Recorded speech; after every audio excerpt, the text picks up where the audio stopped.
You may be seated. Shabbat Shalom. Please take this opportunity to turn to the person to your left and say good Shabbos. Please take the opportunity to turn to your right and wish that person a Shabbat Shalom. And of course, across the aisle, talking is always encouraged. Shabbat Shalom, it's wonderful to see you. Do you like what we did with the old place? So I think it looks very nice. We tried to do a little interior design. So I thank Greg and his team for helping us to set this up, which is a format that we used. Last Sunday, we had like a beautiful simcha here, hence the flowers. We had a lovely wedding for a new couple that joined the congregation. And listen, it's always good to have a simcha. But I really feel that specifically in our day and age, when it's so hard to find a sense of joy, I said to the couple that they were actually doing us a toiva, right? Because they're bringing a little simcha into the world, and it's so hard to find that sense of simcha.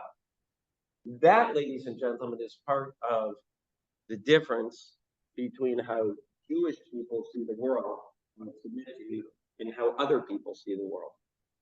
So we have a mandate, D'VarTorah b'chayim. We have a mandate to choose life. We have a mandate of brit of covenant. We have a mandate of Torah and mitzvot.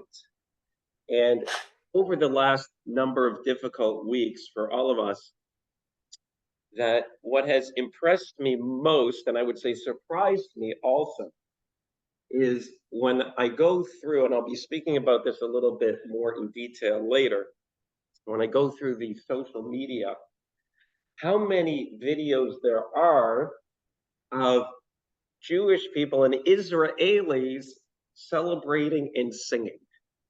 Not at the expense of others, by the way. That's not what Judaism is about. But just singing to welcome Shabbat, to celebrate a wedding, to celebrate a Brit Milah, to celebrate a new birth, whatever the case may be. And it's so stark, the contrast that we see in the world, but it really is a message about who we are.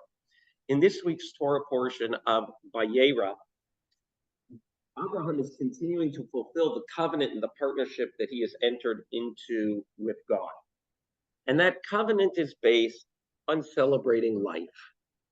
That covenant we have words about in the various chapters if you want to read the entire section. And obviously just think about this concept about how Jews engage in life. It's our covenantal mandate. So we know even that when we read about the impending destruction of Sodom and Gomorrah, that it is Abraham who stands up, who says that you cannot take the righteous with those who are not righteous, thereby preserving life. It is Abraham who at the beginning of the story is recovering from his Brit Milah, and nonetheless runs out of his tent to invite in passing angels, so that he can fulfill the mitzvah of Hachnasat Orhim, so he can feed them and that he can shelter them.